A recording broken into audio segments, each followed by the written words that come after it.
the industry is a very insecure place. You could be performing well, you could be winning awards, you could be doing what you think is your job as an actor, but at the same time you can get no work for other reasons. During the shooting of Satya, because it was a small budget movie, only Rani used to get the makeup man. Okay. I had to go and change in restaurant bathrooms and hotel bathrooms. I think year, maybe more than a year, 14, 15 months, I sat at home after the success of Shooter Local Mother. Yeah, I've shot 22, 23 hours non-stop. Oh God. हाँ, so struggle days में ऐसे ही होता है. How many more homes can I own? How many more bigger houses can I get? It's a matter of square footage.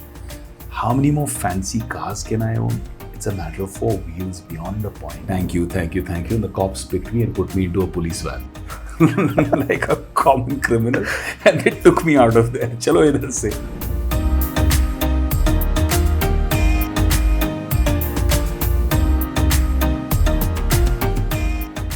This is Nawaz Kochra joining you on screen, and I welcome you to yet another episode of Dear Me.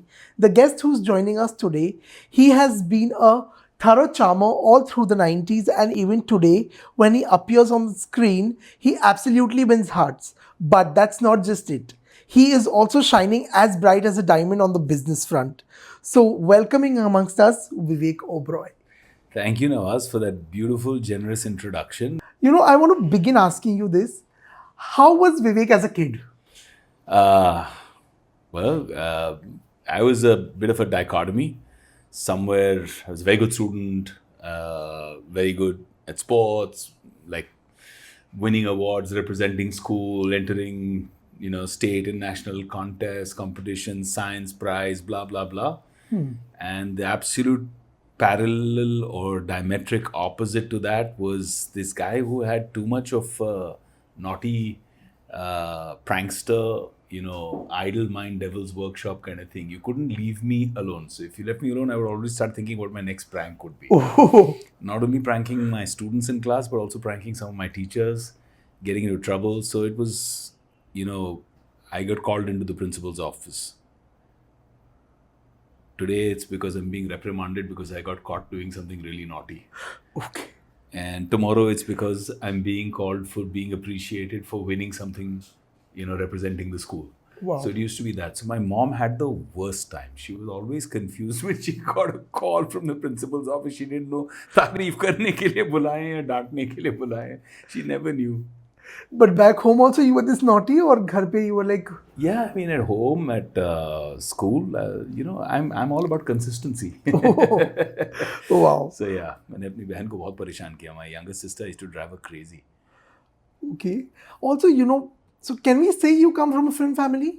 Yes, I do, but it's one of those things, right? See, my mom and my dad both come from families that are highly educated, IITians, scientists, doctors, from that kind of background, business background people. And dad was the black sheep. He was the one who said, मैं जाके अपना try मारूंगा actor बनने के लिए. His parents actually wanted him to be a doctor or join IIT, typical Indian dream. Right.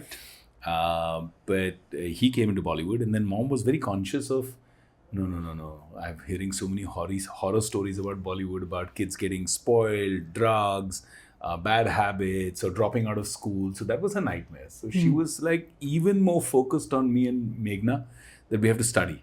And graduation certificate to chahiye. That's there's no compromise there. It has to be. It's a non-negotiable. So because of that, we were always focused on studying well too. Oh, nice. Mom was a full focused stay-at-home homemaker who was constantly making sure that we were walking on the right path. Amazing. But actor बनने का plan पहले से, was it on cards always or what? I think the first time I discovered or realized what it meant was, I think I was 5 or 6 years old, and primary school mein we had a play, and I was supposed to go on stage as a soldier along with another kid, and I was more focused on the fact that this kid's got the better gun. कि मेरे को जो gun मिली है पुरानी टूटी फूटी सी लग रही है, इसकी गन बहुत शाइनी और कूल है. And I was trying to tell him, I was conning him into swapping. I said, मेरे को दे दे यार. So he's like, no, this is my gun. So he got lucky here. He got chosen to have the good gun. Right. And then they said, okay, time to go on stage. Suddenly those big bright lights, the audience there. I went and I started smiling on stage. He got scared. He ran away. So he threw his gun over there. So I walked back to the wing, swapped the gun, picked up his gun, walked around to stage. I finished saying all my lines. And after my lines were his lines. I looked to the left. He's still crying in the wings. The teachers are still trying to convince him to come. So I just looked there, improvised and started saying all his lines.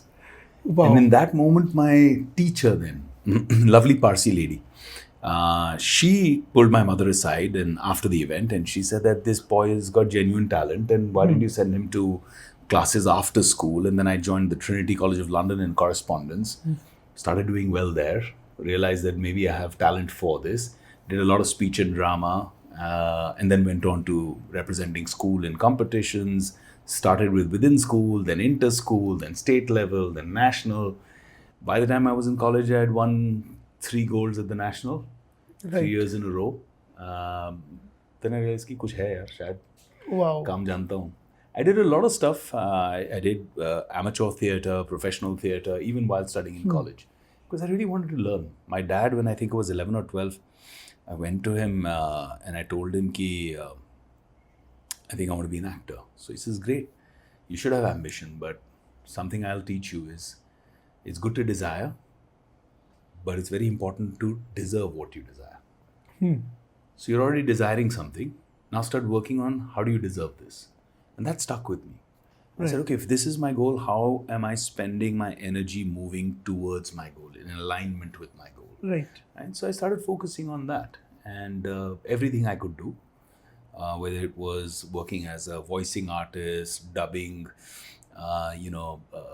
English shows, Bold and the Beautiful, Young and the Restless, Small Wonder, all these shows that used to come at that time, I used to Yeah. dub them in Hindi. Right. And dubbing Hindi content like Surabhi that used to go on airplanes and going for international distribution. I used to dub Hindi to English. So I started learning voice and then I started learning emotion through voice. Then I started doing a lot of theatre. Spent a lot of time, struggle days. Wow. Outside Prithvi Theatre.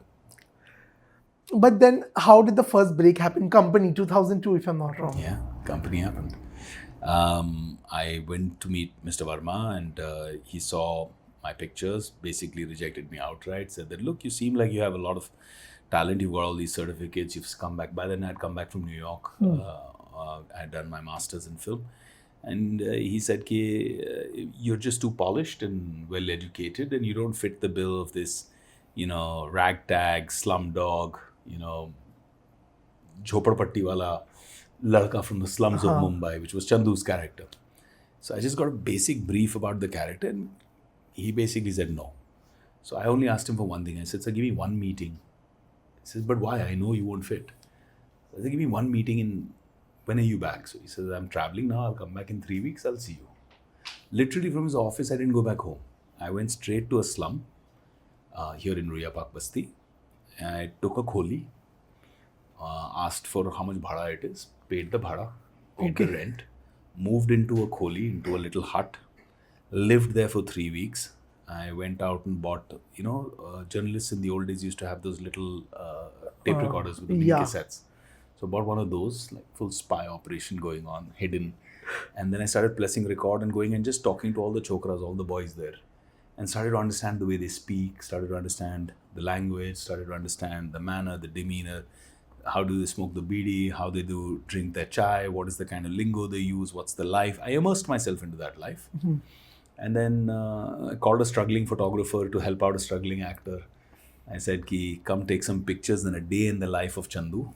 In the slum, and if I get the role and if I make it, bro, you'll get the first cover I shoot. Oh, wow. So that was the deal. And he came, he shot pictures, took the pictures, finally got the meeting with Mr. Verma, landed up at the Mr. Verma's office and dressed as the character, because I realized that if I don't dress as the character, what if he doesn't audition me? I just have one chance. Right. I won't blow it. So I dressed up as the character. I wore those dirty chappals, tight, badly fitting pants, one patawa ganji with a shirt. And I remember actually putting my fingers into the flower pot outside his office and pulled out some mud and just like put mud on my face and all of that, just to look more grimy and to look hardcore. Walked in, finally at the door, put the BD, sparked it up, took all the pictures in my hand. ऊपर वाले का नाम लिया, kicked the door open, walked in with swag, pulled the chair, sat down on the chair, put my feet up on his table, started giving him the death stare, just looking into his eyes. I said, hey, thopda kya dikhta hai? Photo dekh, photo. I threw the pictures on his table to take a look. He saw the pictures, he's looking at the photos, he's looking at me. He's looking at the photos, he's looking at me. Because he'd just been talking to Chandan, Right. who then became a friend, the editor of the film. And basically I told him that this kid is coming to meet me and he just doesn't look it, he doesn't look the part. Because he had all those polished, nice chocolate boy image photos from the portfolio shots. And then he suddenly saw this transformation, got up and told me, you're doing my film. I loved Wow. it. But I was damn scared. I was thinking he's testing me. So I refused to drop the character. I'm still smoking the BD and all that. And then finally he told me, listen, can you just stop smoking that in my office? I'm telling you, you're doing the film. I was like, oh, sorry, sir. Yes, sir. And that's how the film But started. dressing up like that, kicking that door and going inside, were you not nervous at all? Of course I was nervous. It was my dream to work with Ram Gopal Verma. Yeah. Satya was one of my all-time favorites, Rangila. He was a great filmmaker and I was a huge fan. And for me, it was literally a dream to be able to be a part of company. And he not only gave me that role, but elevated me, taught me a lot of what I know, treated me with a lot of love and respect as a young and budding artist. I remember the first day of shoot, I was so nervous. First scene is me as Chandu sitting across the chair, and there's the legendary Ajay Devgan, who I've been a fan of since school and college days, sitting opposite me as Malik Bhai. And he's giving me attitude, and I'm supposed to give him back attitude. He's saying, "Kaam karega mere liye," and I'm supposed to say, "Usi ke liye to aaya hu." Full attitude scene is going on, and here I'm sitting in front of him, and I'm saying, I have to forget who he is. I have to just sit down and treat him like a character. So I'm sitting there giving khunas, this, that, the other. Mr. Verma's coming, quietly saying something in somebody's ear, something in somebody's ear, something in somebody else's ear, saying something to Ajay on the side.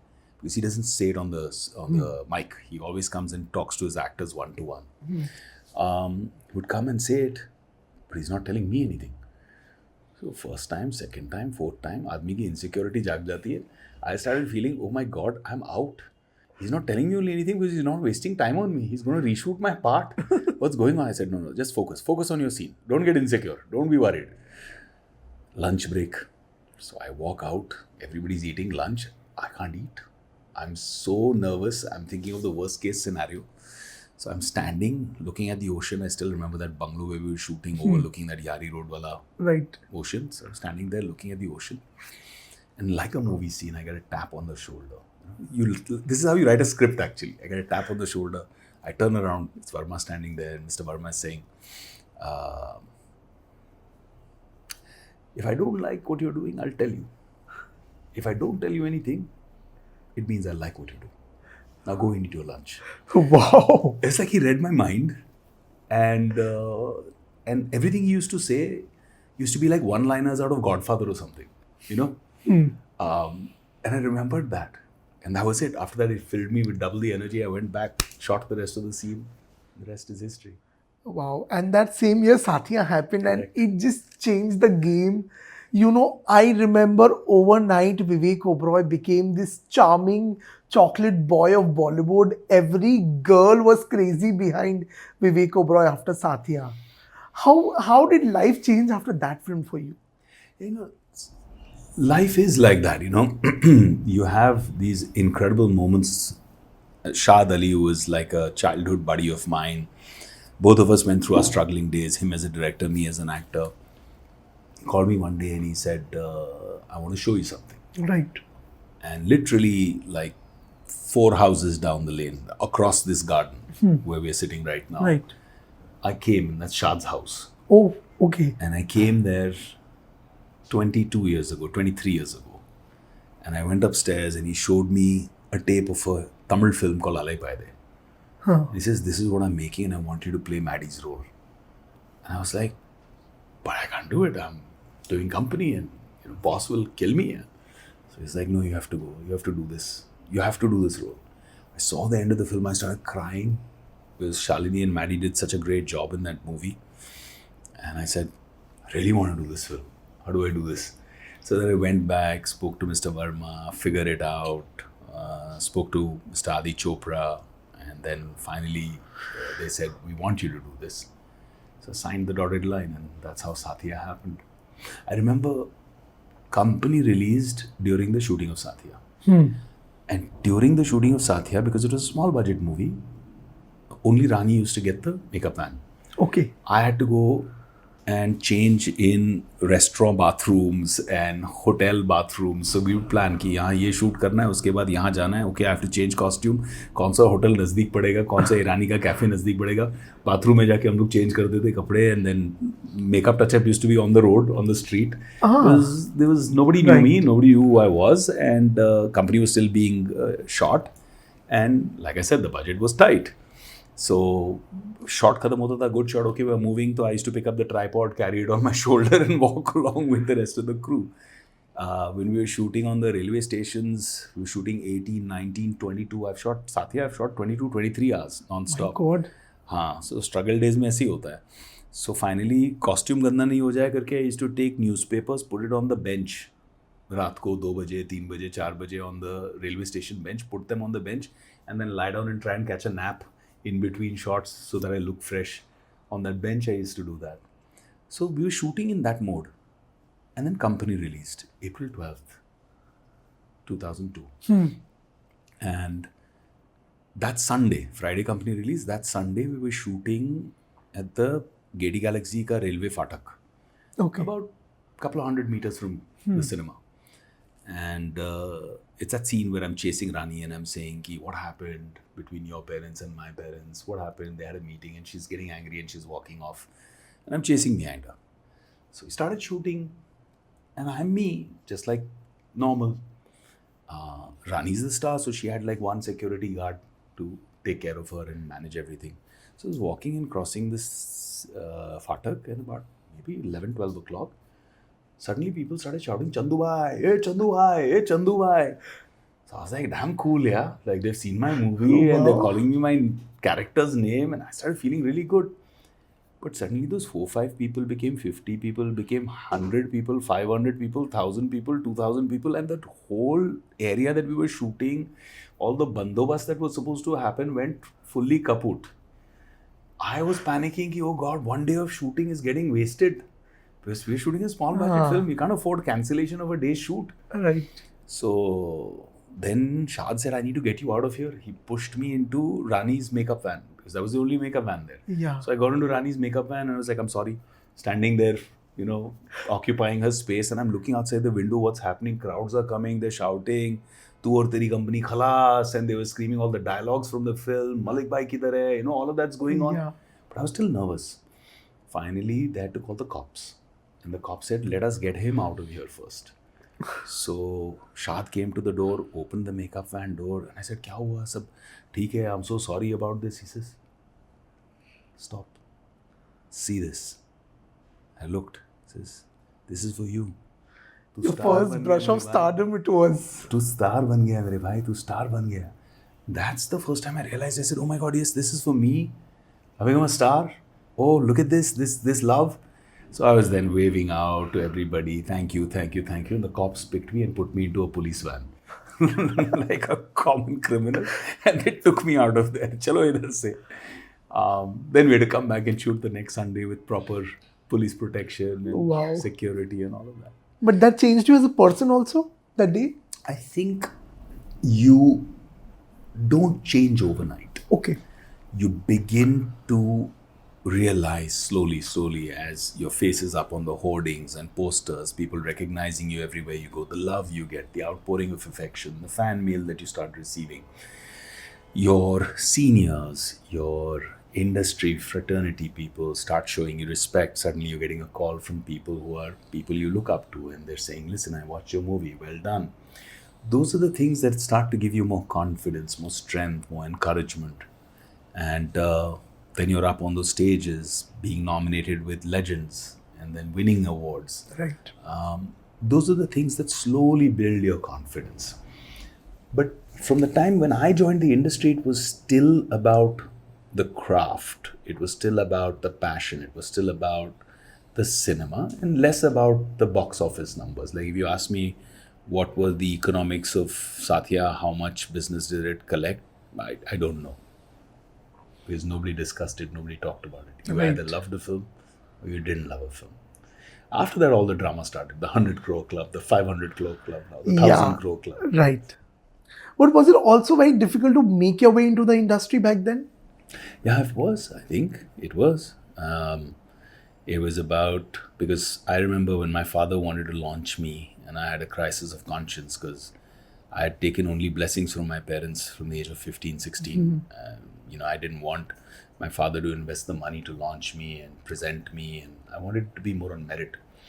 I told my dad in all humility, I said, agar success hogi to meri hogi, failure hogi to meri hogi. And he was worried, but he respected me as a man to take that stand and not say ki aap mere liye banao, aap mere liye karo. So it was the reverse. He was making a film for me with Abbas Mustan to launch me. I walked away from that opportunity and struggled for about 18 months after that.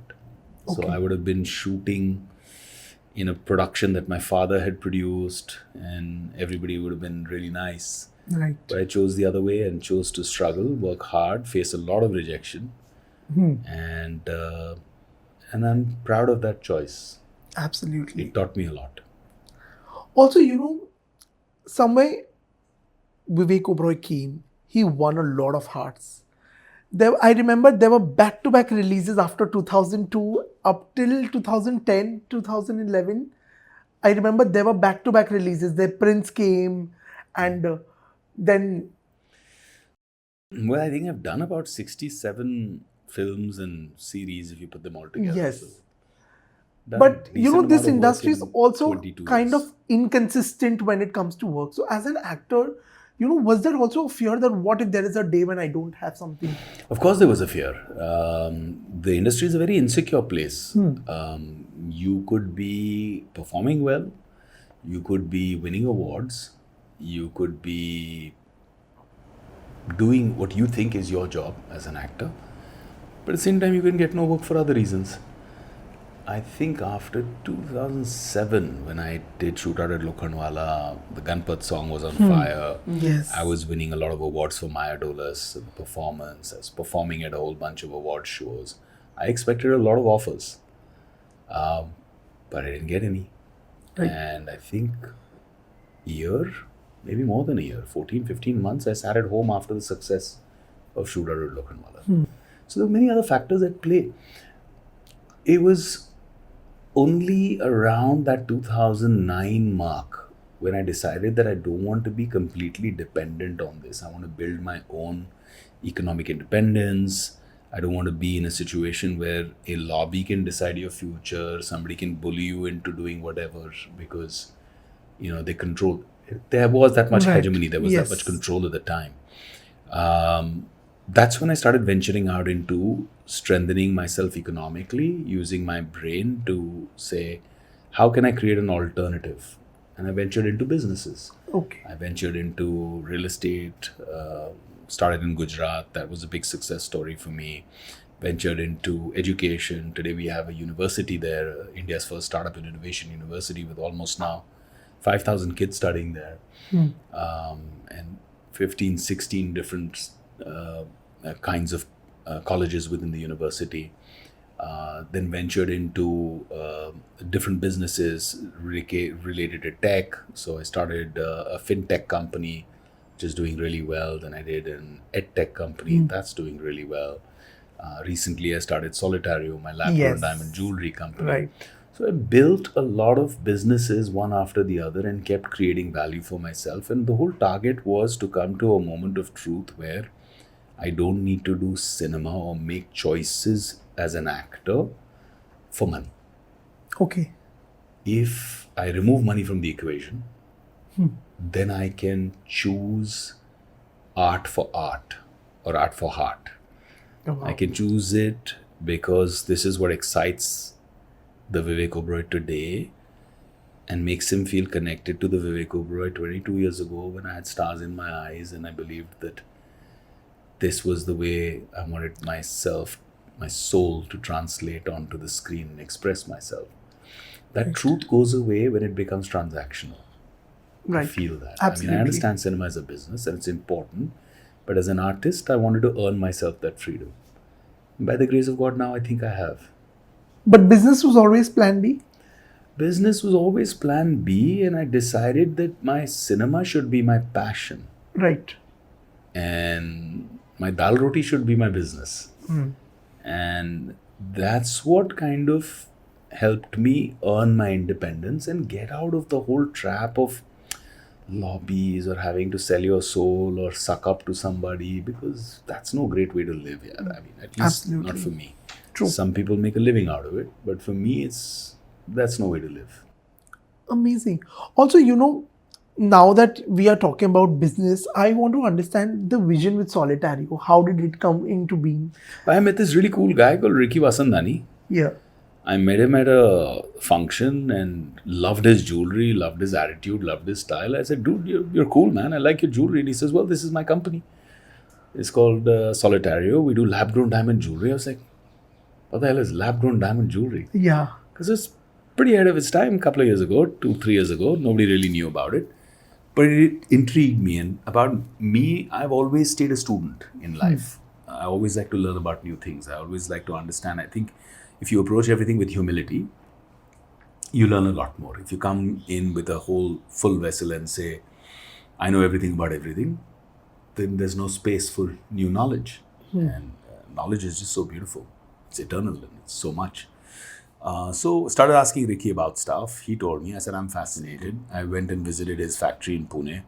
Then he visited me here in Mumbai. Then he visited me in Dubai. We sat, we discussed, and like I'd built other companies before, taken companies IPO successfully. So I started thinking, what's the vision board for this? How do we create a strategy? Right. And instead of having one store in Pune, how do we make this a India, proudly made in India, but global brand? How do we create a global company out of it? God's grace, we did a few things right and worked really hard, especially the core team along with Ricky. They worked day and night. And today we are in 7 countries, 23 cities, and by the grace of God, we'll go public next year. I'll be taking the company IPO. Wow. But in terms of the pricing and all, it's something that a common man can afford, probably. A lab-grown Well, diamond. yes, it is very affordable in comparison with a natural diamond. Yeah. Why? Because a natural diamond, you have to be lucky to find where the diamond's going to be. Then you have to pay a lot of people to dig it out, unless you're exploiting poor children in Africa and making them do child labor. Either ways, you exploit that, you bring that stone out, then you cut, you polish, you put it in a vault, and you tell people there's only so many. Right. If you really want to own a diamond, you have to be in the topmost league of people who can afford writing a check of that value. So there's a lack of transparency. Here, you come and you tell me, I want a specific diamond. This is the size, this is the scope. I want this specific design made, or I want 100 of these little diamonds. It takes me 20, 22 days. Okay. Put it together in the factory and give you an output. Cut, polish, give you finest of craftsmanship, that export quality craftsmanship that Indians have always had. But this time on an Indian brand that is globally respected. So whether it's the Bahamas, whether it's Spain, whether the fact that we just opened in Kuala Lumpur with huge success in Cebu, which is one of the most high fashion curators of brands, whether it's in Dubai, in Emaar, Dubai Hills Mall. So it's just gone global, and it's great. It gives us great pride to see an Indian brand like Solitario sit par with the fanciest watch brands like the Rolexes of the world, the APs of the world, or like Chanel, Hermes, all being sold in the same store. Wow. And one of the counters there is Solitario. Funnily, it was from media. Okay. And he came to meet, and I thought he was asking for a one-on-one interview. He said, no, I need to talk to you. I need to talk to you one-on-one. I said, Hanji, boliye. Because there was so much crowd. And he got emotional. He started crying. I thought somebody's been rude to him, or somebody from my team has pushed him, or misbehaved with him. I said, Kya hua? What happened? So he was just crying. I said, what happened, sir? Tell me. He says, no, I just want to say thank you. So I said, okay, like unusual reaction. Why? So he says, my daughter just got married. I've been saving up money. I wanted to buy her a diamond set. That was my dream for many, many years, that I want to buy a diamond set when my daughter goes for a wedding. And I just couldn't save that much, because price of gold has gone too high now. Right. And he says, I came to Solitario. It fit my budget. I felt so much pride as a father putting a diamond set on my daughter's wedding day. So diamonds were kept reserved only for the elite. Yes. बस तेरे पास इतना पैसा है तो ही खरीद सकता है diamond. But what Solitario and other companies like us have done is we have tried to democratize those diamonds. Absolutely. Also, juggling between acting and business. How do you manage that? Look, it's a challenge, but now I've trained a team in every one of my businesses. Solitario, we have on the execution side, workers side, manufacturing side, we have almost 600 people working there.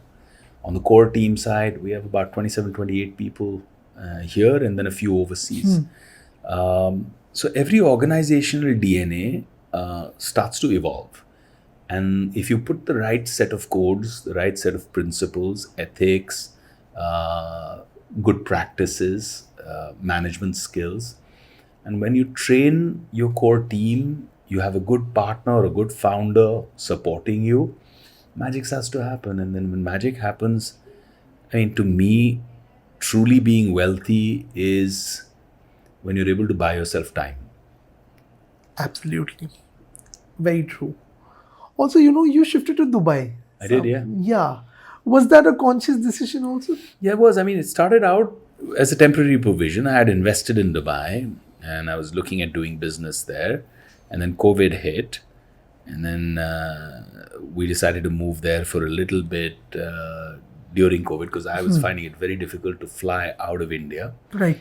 And I had started venturing out my international businesses. And I needed to travel a little more freely. So I said to wife and kids, why don't we go there for 6 months? And when everything is done, we'll come back. And we loved it there. Wow. We loved the freedom of expressing ourselves, our religion, our cultural beliefs, our Indian patriotism was respected, well received. And they didn't make me feel like this was not my country. On Diwali, I can, put firecrackers there. I can go to the mandir, express my religious beliefs, my cultural beliefs to my children freely. And on 15th August, the Burj Khalifa lights up with the Indian flag. Yes. It makes you feel good. Makes you feel like you're in a country that respects your nationality, your passport, and who you are. Absolutely. Also, last we saw you on the web space with Indian Police Force. Yeah.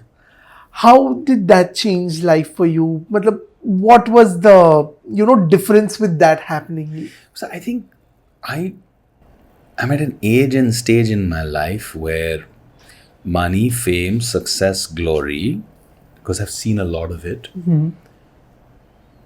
is not life-changing anymore. Okay. Like, I could have a blockbuster story or a big IPO, fantastic business deal, and next day I feel different. That doesn't happen to me anymore. What is life-changing for me now is purpose, impact.